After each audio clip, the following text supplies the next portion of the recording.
Well, my name's Bill, and I'm an alcoholic. Hi, Bill. And when someone asked me to, Jim asked me to do this, I've heard people say, "Oh, it was an honor." And I remember I learned from somebody early on that I said, "No, this is my duty." To give back to AA something maybe that you guys gave so freely to me, and so I'm really grateful for being asked to come here and meet all you people. I got to hear Lacey last night and Marty this morning and Aubrey, and so I was asked to come here to hear you too. Because this is it's a big part of my life. So we'll start with that. Well, my sobriety date is March 13th, 1990, and the home group is we was talking about in Roselle. We had a big book study on Friday nights and the step meeting at United Methodist on Tuesday and Friday. So I don't know which one we might meeting. I go to everyone every week. So I heard you guys do something here that I've never heard anybody do before, but they talk about their sponsor's lineage, and so Jim asked me. I got the pleasure honor to sponsor him, and my sponsor's here tonight, and his sponsor's back home, and there's I got that early on too. My first sponsors, and got to meet my grand sponsor, and so it's important to see, this started a long time ago, and it's like that Big Bang Theory where something happened when Bill and Bob met that first day, and it's still happening today. This is still part of that moment, and so I guess so I'm dressed spiffy. It's like, well, that's not how I got here, but I guess to start with, I guess I grew up in what I would have told anybody it was a normal household. I had two parents. I had a brother and a sister, and it was normal's where you grow up, right? So, but I took when I look back on it now, I think about does this have some effect?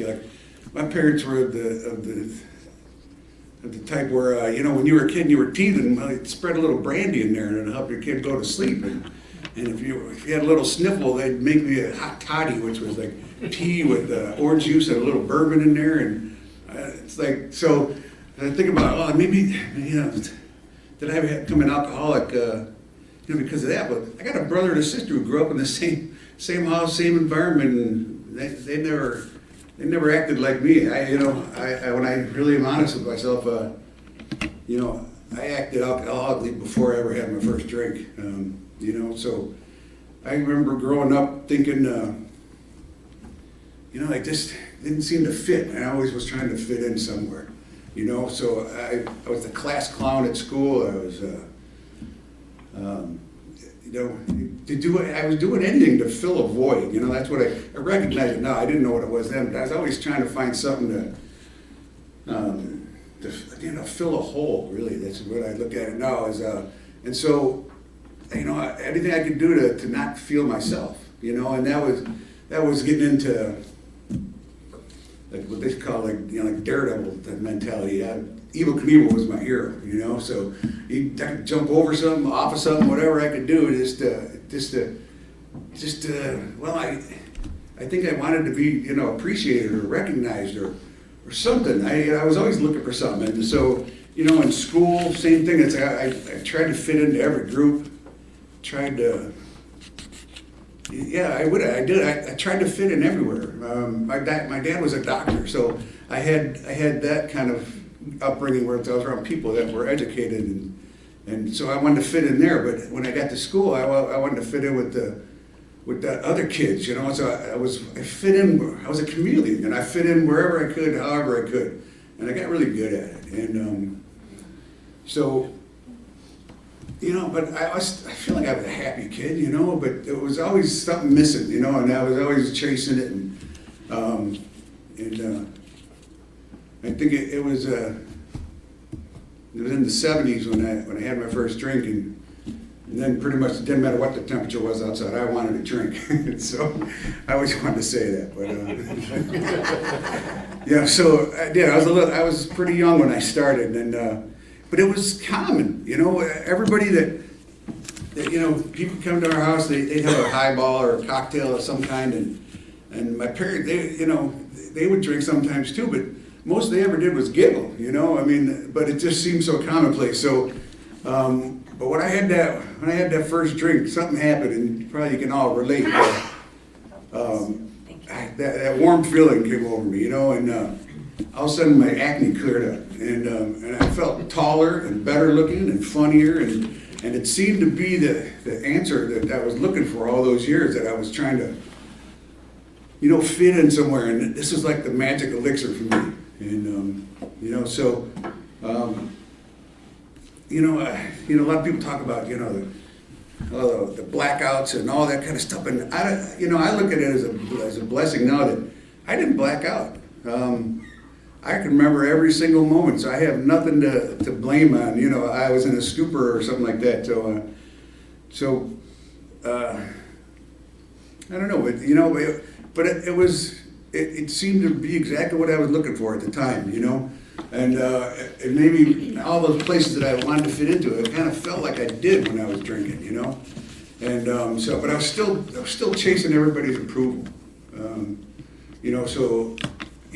going on, getting into junior high and high school, and I played sports, but I also wanted to hang out with the freaks. So we had in our school we did the freaks and the jocks, and then they didn't know where to classify me, so they called me a frock.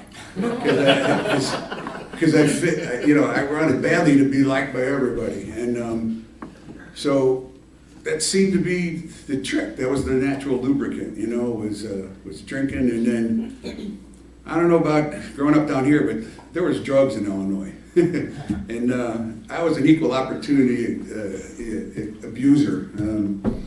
I never really turned down anything, and but it was always fueled by, it started out with the drinking, but it was always, if I felt good with this, maybe a little of that and a little of this, it'd be even better. And I think we've all, chased that our whole lives, at least I did, or trying to reclaim that original feeling, and it's like, how do I get that back, and so, so at some point, this went from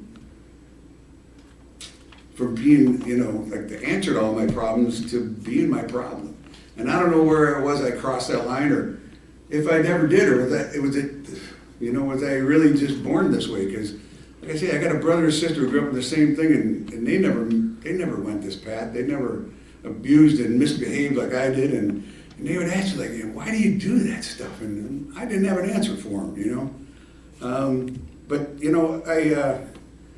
I always felt like, though, that I didn't do it as bad as some other people, Like, I wasn't an alcoholic because I didn't do that, I still had a car, I still had a job, I still had a family to go home to, and so I continued in that career, and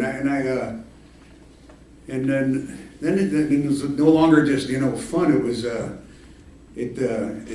it demanded of me things that like there was lines in the sand, like there were morals and values my parents instilled into me and my brother and sister, and all of a sudden I started crossing those lines and going places and doing things and just going down a path. And like my parents, they were when I look back now, they were always right.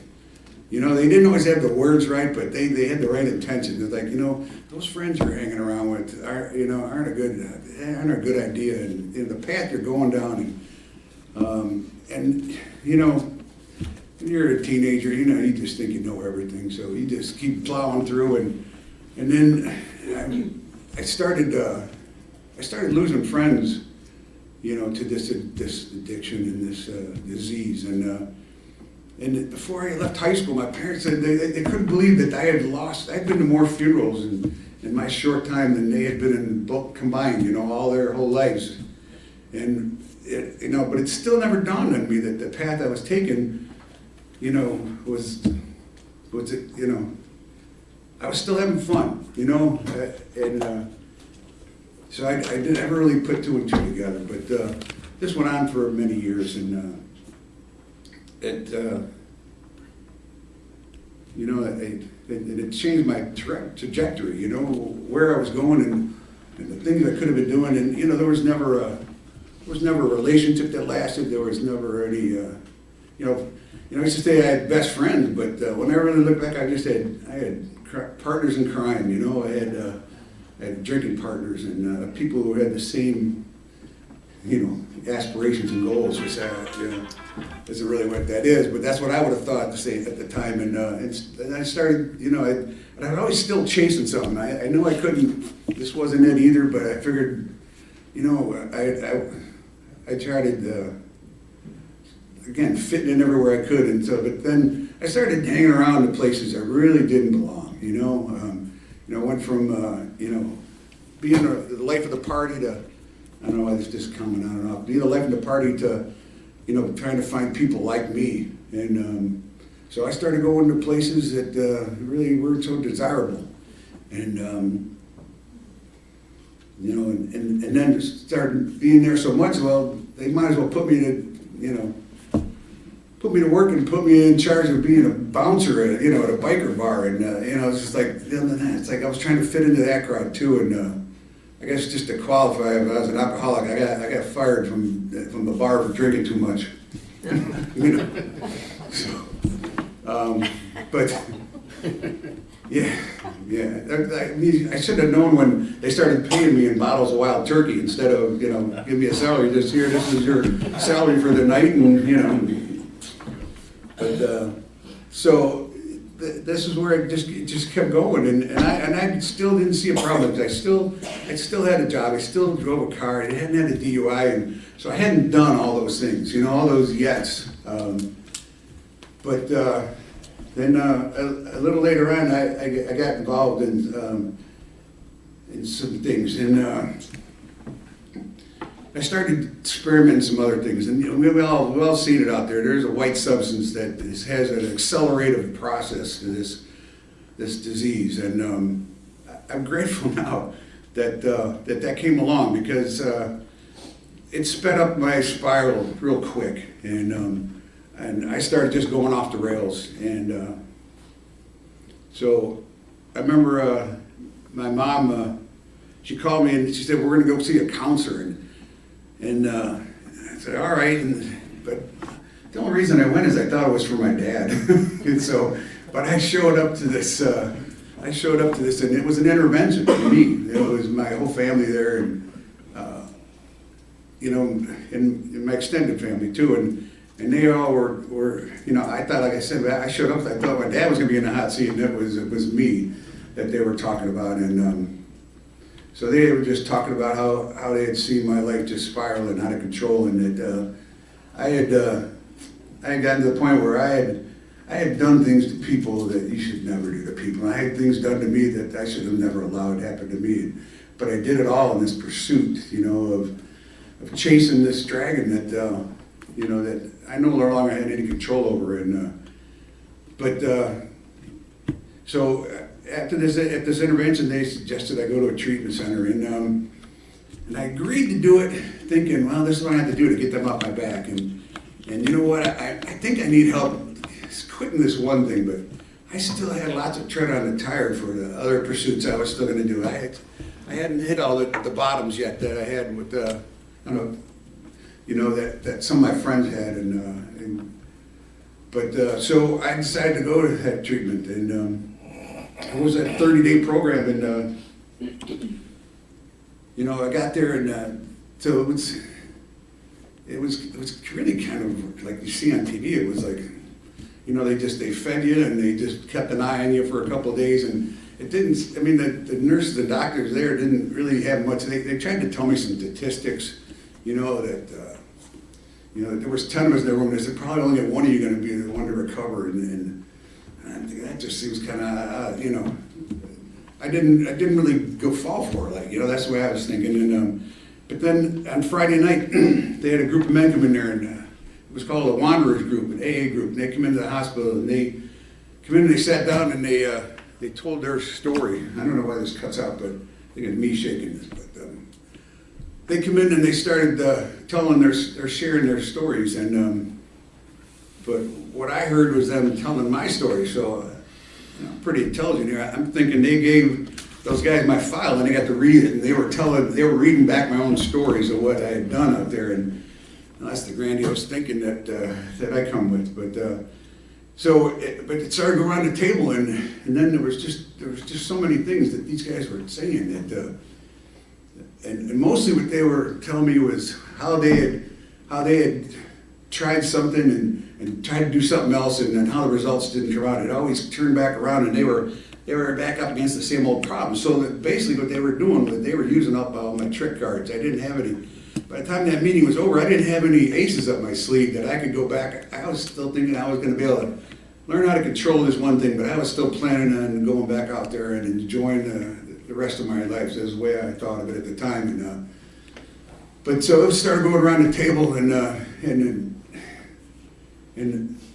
but I was hearing something that I'd never heard before, and that was these are guys that were just like me, and some of them even worse, and yet here they were laughing and bringing their stories into this in there, and so there was a bit of a light bulb that first night, and that was my first AA meeting ever.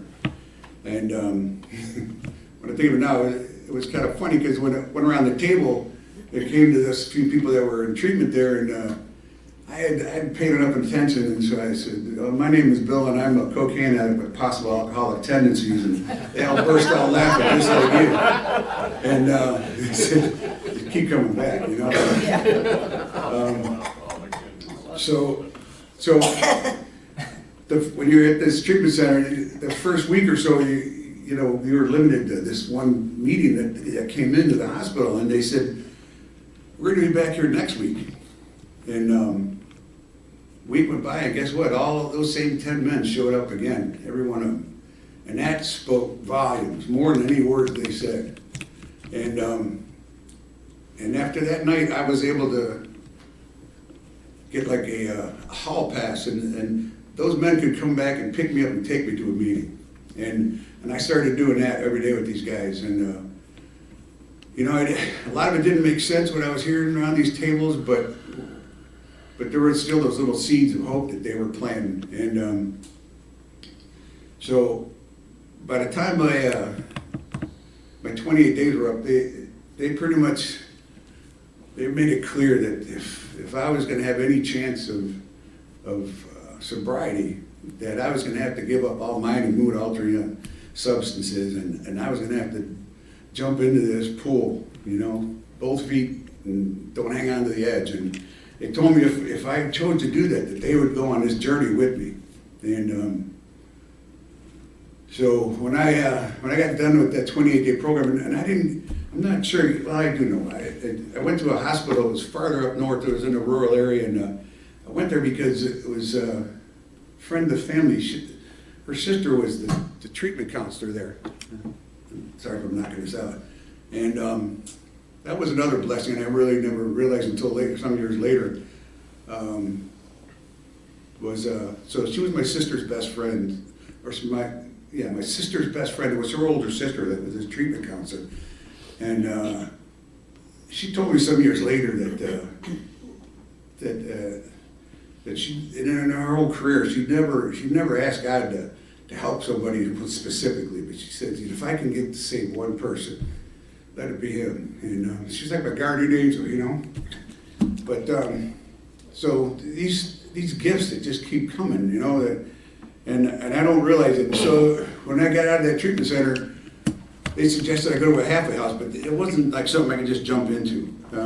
You had to go and apply for them and things like that. And so, but I was scared as hell because I didn't know how to live life sober, and I didn't know how to live life drunk. So every day I'd go to work, I'd come home, take a shower, I'd get in the car, and I'd drive all the way back to that town 40 miles away so I could find these guys, because I thought they were the ones that had this program, and I didn't know else that it existed anywhere else, because I'd never been exposed to it. And so I would drive back up there, and I eventually got into a halfway house, and And there I got to live with 12 other men trying to do the same thing I was doing, because I really thought, life was gonna suck. It's gonna be boring. I don't know, this is what was the fuel for everything I did my whole life. I didn't know how I was gonna live life without it, but so I went from these guys up at the treatment center, and they said, you just dive in, you stick with this crowd, and stay in a pack, because there's safety in numbers. And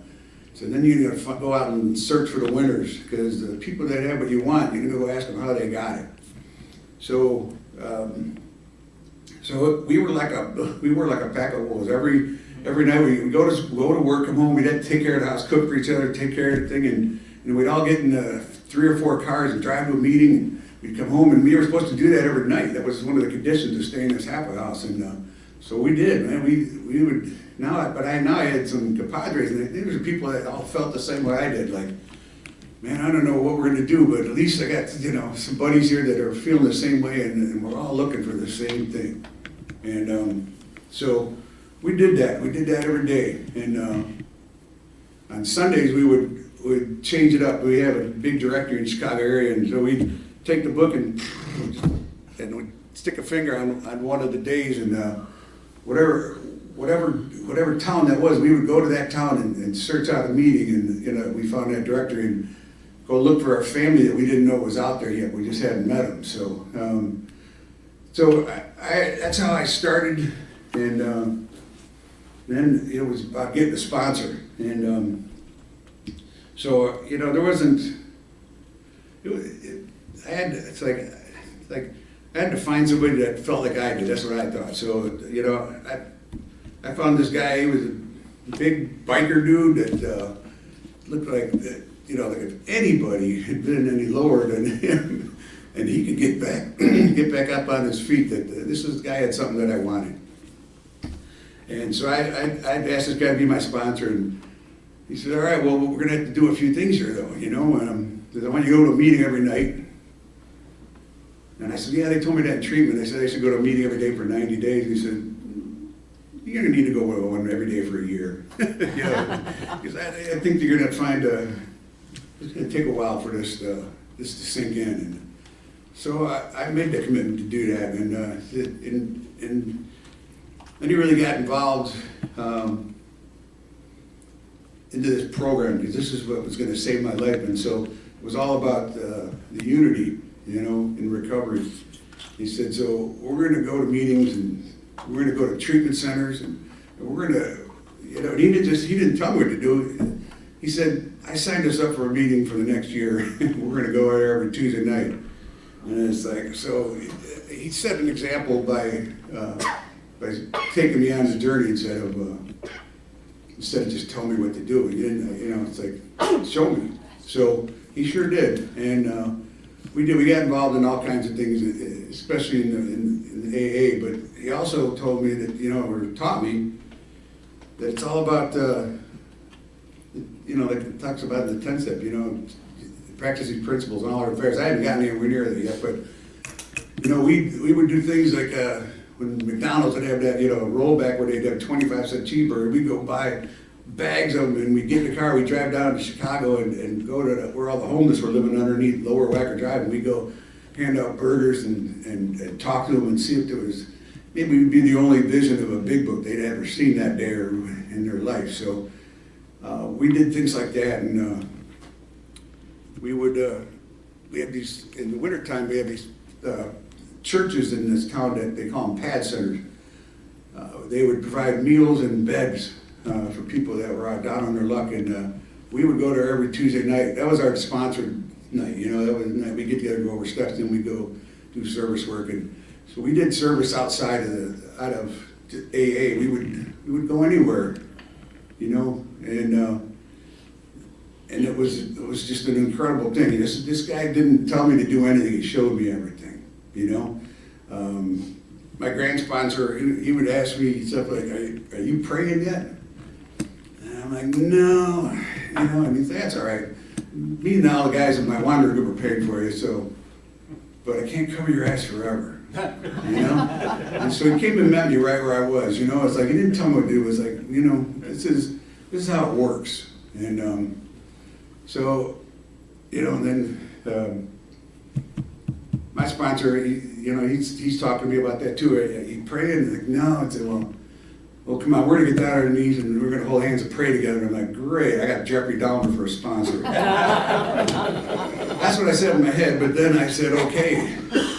And that was like a very, that was a very big moment. It was the first time I did something because it was the right thing to do, And then he shared with me, something that I had mixed thoughts about, because, I grew up going to Catholic church, and the only people that should be praying are priests, and they're the only ones that are educated and know the right words and, all that stuff. And here's this big biker dude, and he's down on his knees, and he's holding my hand, he's praying, and he's talking to like one of his buddies, but with reverence, And he talked to his Heavenly Father, and he invited him into the room and be a part of my life. And we did that with a lot of things. Like when it was time to do a fifth step, he really he didn't tell me to do it, but he's like, we got to start writing this stuff down, and so I did. I started writing things down, but I didn't write everything down. There was a couple there that I was planning on taking to the grave with me, and I'd done too many things against God that I didn't have to share it with anybody else, I thought. So, but when we did our fifth step, there was 3 drinks set up at the table, 3 cups of coffee and 3 chairs, and I'm like, what's that for, And because we're inviting God into this. And so it was another example, just, it's going to show me how this works. And so I did my part. I told him all the things I had written down, but I didn't tell him the things that I had in my head, And he said, so, is that everything? I was like, yeah. He said, well,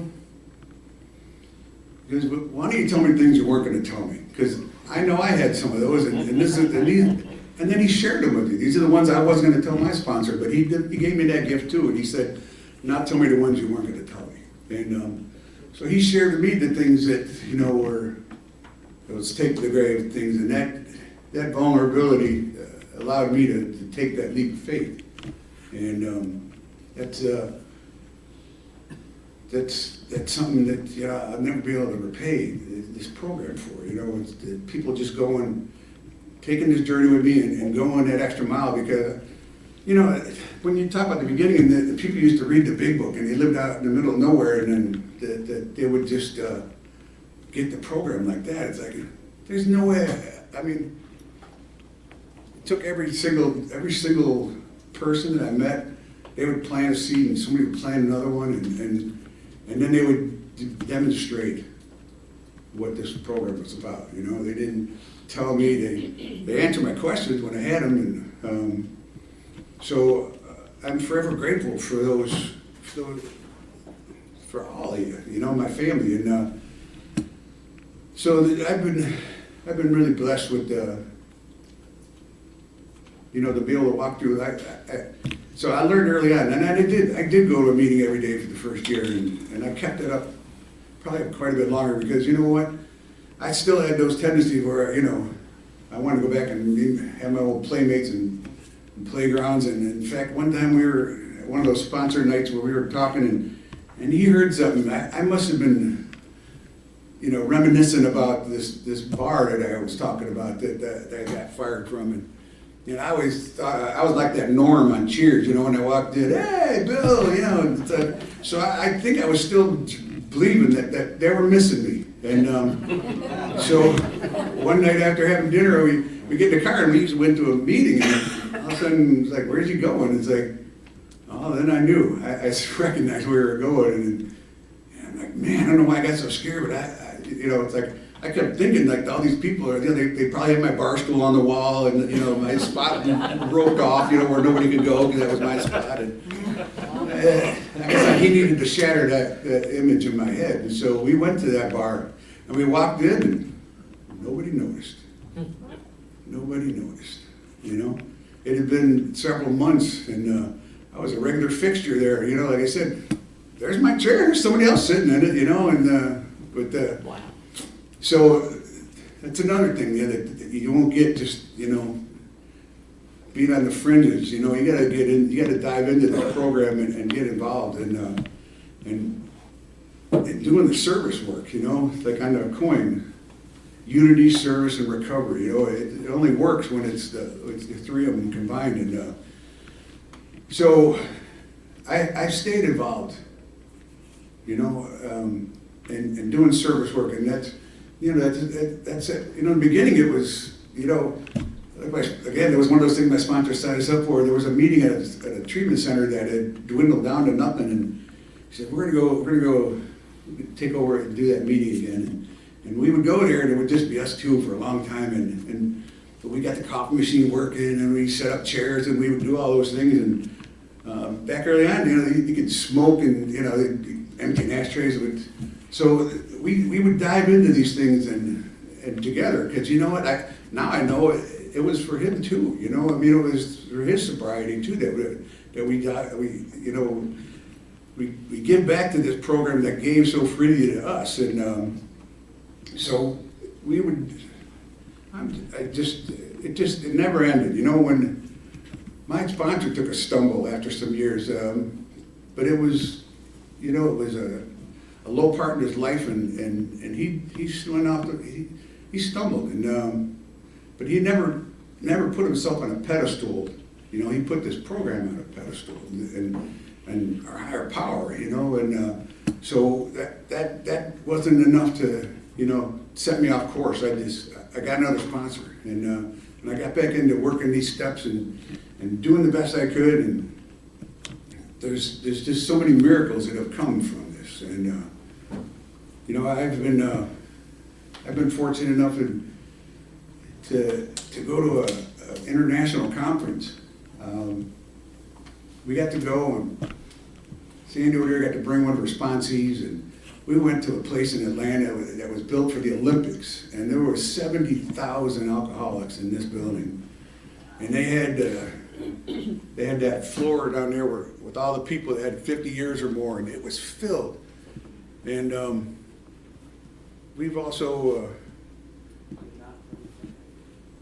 been fortunate enough to travel, and everywhere we go, we make sure that there's a meeting where we're going. And we were looking at a place on YouTube one time about this little island we wanted to go to, and there was a lady, she's driving her golf cart on the beach, and she's filming, oh, look how beautiful this is, and now she panned over, and oh yeah, that's where all the alcoholics go hang out. And there was a symbol on the wall. It was this little shack on the beach, and we said, that's where we're going on vacation. And we did. We went to that island, and we found that club, and we made friends with these people. And when it was time to go to that international conference in Atlanta, we met them there, and I got to go hold the Belizean flag with these people on the floor of the conference center, and 190 countries were in there. And it was just, that just gives me the shivers just thinking about it. When we were standing up doing the countdown, and there's 70,000 people, and you felt like you were embarrassed. Tonight we called you up here because you had the least amount of sobriety. Imagine being part of 70,000 people, and you're going to be the last one standing. So it's a pretty incredible thing, and it's just I can't say enough about what this program is giving me. I owe everything to it. I was an animal, and you guys took me in, and you taught me how to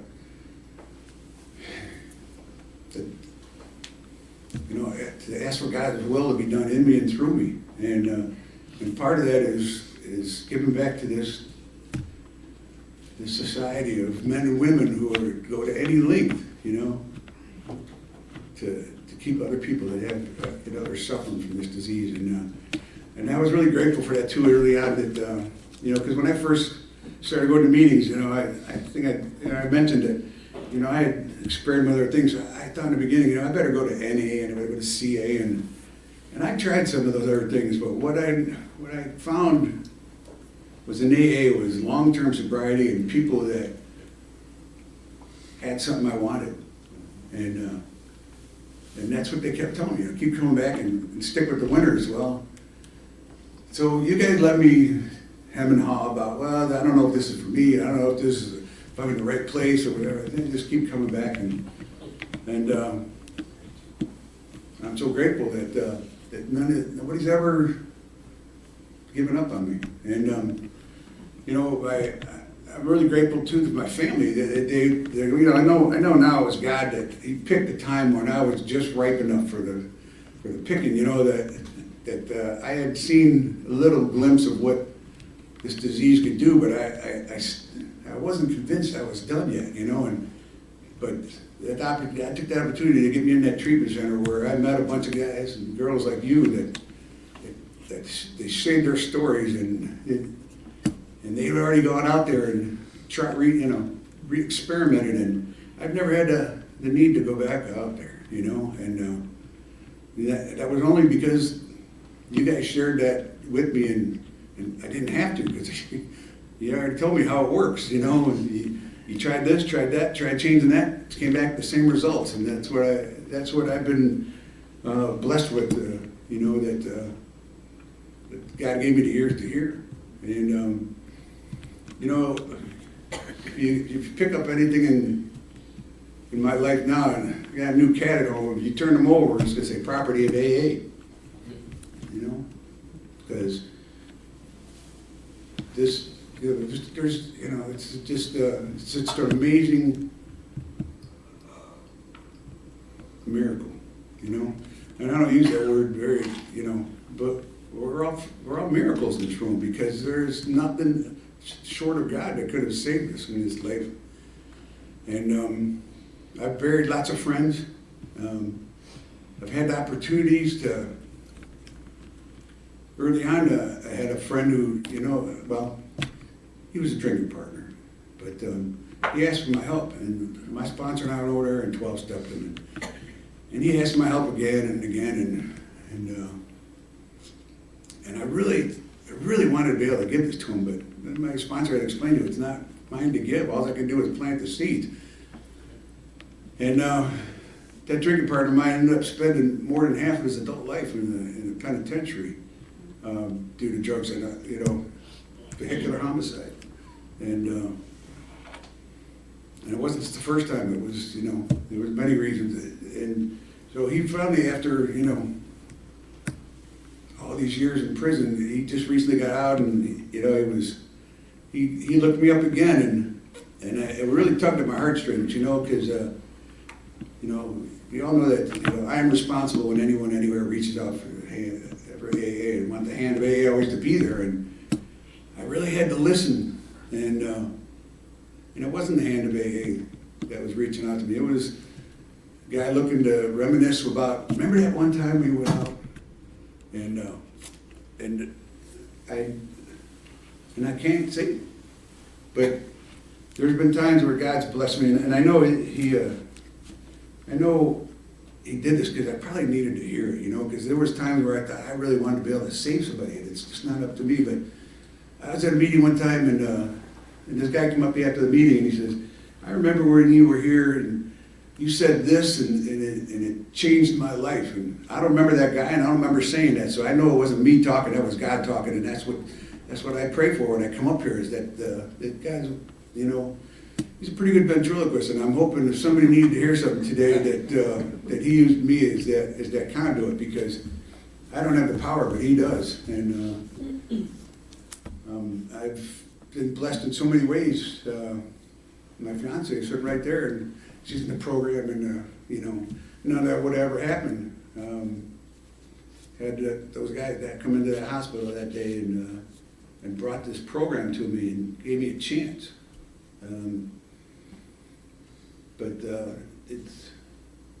I'll go around the world if somebody asks me to, because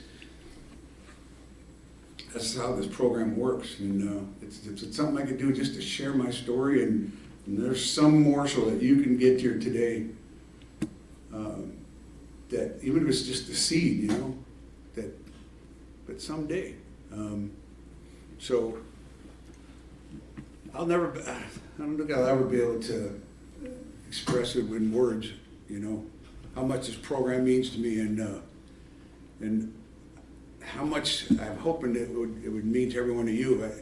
I heard a story once, and it probably makes more sense down here in the South because it was done more often down here, but back in the early part of the 1900s, they used to bring circuses to town, and when they did, they would have somebody come through months in advance, and they'd go ask a farmer to paint the pictures for the circus coming to town on the side of their barn, and so this one little boy, his dad's talking to somebody out there and making a deal, and sure enough, some guy comes up and starts painting this mural of what's coming to town, this circus, and this little boy had never been outside of his hometown, and this is like a miracle. I mean, what he's seeing on this wall, lions and tigers and all these things, and he was amazed by it, and so he asked his dad if he could go see that. And he said, well, if you work hard and do some chores around here, I'll make sure you can go see the circus. And so that boy worked hard all summer long, and then when the day came, his dad gave him, probably back then, probably a dime is probably all it took, but gave him some money and sent him on his way. And that little boy went into town, and they pull a train up, and that's how they used to do it back in those days. They pull a train up and they'd unload it, and all these different things, the cages would come down, the elephants that were going to put the circus tents up, and all these things, they come down and they parade them down to Main Street to go set up for this show that they're going to put on. And this boy's standing there and he's watching this, and he's seeing things he's never seen in his life, and they're just coming by. It was like he's just in amazement, and everything that was going to go on in that show was previewed there. And as it's going by, one of the last people was a clown. He's singing and dancing and coming down the street, and he tips his hat, and that boy takes the money his dad gave him, put it in his hat, and he turned around and went home. And you think, that was an awesome story. It's like, no, that little boy missed the miracle. It's like coming to one of these meetings and not jumping in here like they told me to do when I got here, You're going to miss the miracle, I mean, it looks attractive when you're on the outside. But some of us are afraid to jump in that pool, And if there's one thing I can tell you would be, like the trapeze artists, Like, I'm sure it's pretty scary when that thing's coming towards you, and it's like, throw your hands at the trapeze, your heart will follow, Yes. Hold it. I'll just hold it. So that's what I had to tell anybody here that's thinking that you're in the right place. Jump in. You'll never be sorry you did, because this is where everything happens. It doesn't happen right away, but the miracles are just abundant, and I couldn't even begin to go into all the things that this program has done for me and for the people in my life, and gosh, just the people that I come into contact with every day. At the dinner tonight, there was a server in the room today, and she was amazing. She took care of us, never said a word, just hustled. And I went over and I told her, and I gave her a tip, and I told her, thank you so much, because you really work so hard. And, I don't want to let a day pass where it lets one of God's children not know how much they're appreciated. And that's the gift I got from God, that I was never capable of before. But, I try not to go anywhere without somebody not regretting they met me, right? That's what, if that's when I came to this program in the beginning, I just wanted to learn how to quit abusing, And if that's all I would have asked for, I would have cut myself so short, because I've been blessed with so many miracles. And I just want to tell anybody that's even thinking you're in the right place, jump in. I'll give you my number. I'll go on the journey with you if I can, And just, if you think you're in the right place, keep coming back, because it works. And that'll pass. Thanks. Thank you.